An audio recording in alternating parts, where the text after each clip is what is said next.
So now that we've created our own annotation for printer, let's take a look at how we can use this annotation. And what we're going to do here isn't the best example of how you might use annotations in a real application, because we would really need a lot of different classes in order to do that. But I'm going to show you just kind of how annotations work in this example, and this is a fairly practical example for the case that you might have a printer that you wanted to annotate and you want to be able to detect what the print method is from that annotation. So what we're going to do here is we have our printer, and we're going to go ahead and still load paper here, but we're going to pretend like we don't know what our printer print method is, that we are going to need our annotation to discover it. And again, this is one of those cases where if we had a lot of different kinds of printers that maybe didn't implement any common interface, but we could make them all kind of conform to an interface that we're specifying through this annotation, that would be a useful way to use this. In this case, we just have one, but I'm going to show you how to do this with just one. And then you could imagine how you could apply this to multiple classes that would have this annotation. So we're going to use reflection heavily in order to do this. The first thing that we're going to do is we're going to take our printer, and we've already loaded our paper. So now what we want to do is call the print method. But in order to call the print method, we're going to need to figure out what that method is. So we need to get an annotation off of our printer. So we can call printer.getClass. And what this does is this gets us the class, basically a class object, a type of our printer. So this is going to give us the actual printer class, and it's going to allow us to basically do operations on that type or on the class itself to basically program against that. This is really that meta programming using reflection that we were talking about. So off of class, we have a bunch of different methods here that we can do. We can grab the constructor, we can grab methods on it, declared fields. In this case, we want to get an annotation, and we can get an annotation of a certain type. We happen to know that on this printer, there's going to be a type called printing device. So we can call get annotation, and we can pass in printing device.class. And what this is going to do is it's going to get any annotations that are on this class that belong to this printer. So this printer class is going to be of type printer, and the annotation that's on it, that's of the printing device.class, it's going to return it to us. And for this, we're going to use our printing device, and we're going to call this annotation. We're going to set equal to the annotation that we get back. So in this case, we should get back our annotation that was applied to our printer, which is going to be an annotation that has a default print method of print and a default number of copies of 5. So looking back at this code, you can see that we'll get that annotation, and now from that annotation, we're going to want to call a method on our printer. So again, we can call printer.getClass to get the printer class itself. And then on this, we can call getMethod. And we can pass in here some information to select a method. The string is the name of the method, and then we have to pass in the parameter types, or what parameters that method takes. So in this case, we know that all of our print methods are going to be named something, and they're going to take some kind of number of copies. So off of our annotation, we can get the name of the print method. So we're going to say annotation default print method. So that's going to ask for a method of this name, whatever is specified in that annotation.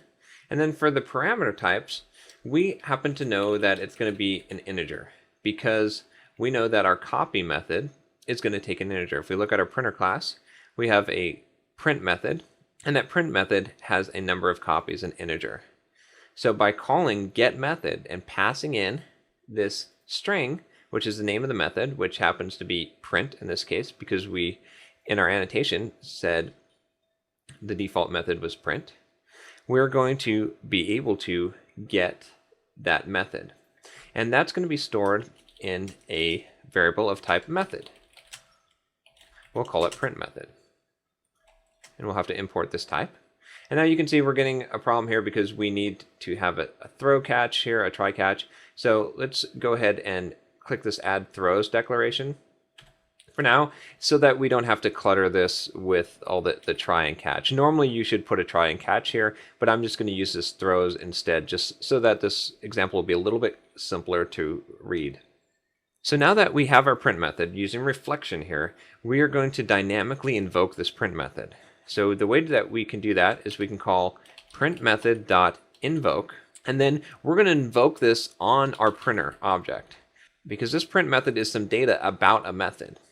So this print method has to belong to this printer, which we know it does because we got it off of this printer. So we're going to say invoke this print method on printer, and what do you want to pass into this? What arguments are we going to supply to this print method? Well, we're going to look at our annotation again, and we're going to get default number of copies. And so we'll pass that in to our print method. And the important thing to note here is we're using reflection to do all this. This is kind of interesting that we're able to get the class off of our printer, get annotations off of that, reading this metadata. Then when we have this metadata, we need to get a method based on this metadata. We're using that string that we had passed in order to get a method, looking at our class using reflection. And so we get our method, and then we can dynamically invoke that method on this object, on this printer object, and then pass in the default number of copies that we got from the annotation. And again, this is asking for a try catch. We're just going to do the throws for now. Again, this is not the way that you're going to want to do this in real code, but I'm just doing this to make this a little bit simpler so you don't have to see all the try and catch and exception handling logic in here. So that's really all we have to do. I'm going to go ahead and run this, and if you remember, we have our file IO code still in here. So when we do printer.output page, this is going to output this page 4, to a file. So let's go ahead and run this.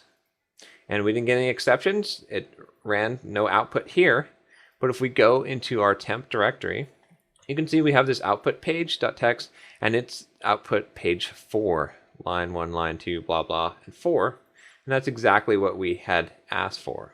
So notice here that we have created our printer, we've called load paper, we've called output page, we never called print directly. We didn't do this. We didn't do printer.print and then pass in 5 copies. Instead, what we did is we looked at the printer.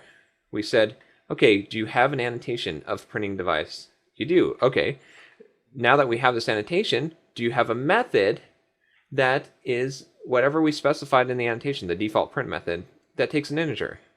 Okay, you do. That must be your print method. So now let's dynamically invoke this, and we're going to invoke it on our printer class. This is equivalent, this invoke is equivalent to this code, to printer.print 5 copies. But we're doing this all dynamically with reflection using our annotation. And so just to recap real quick, let's look at our printer.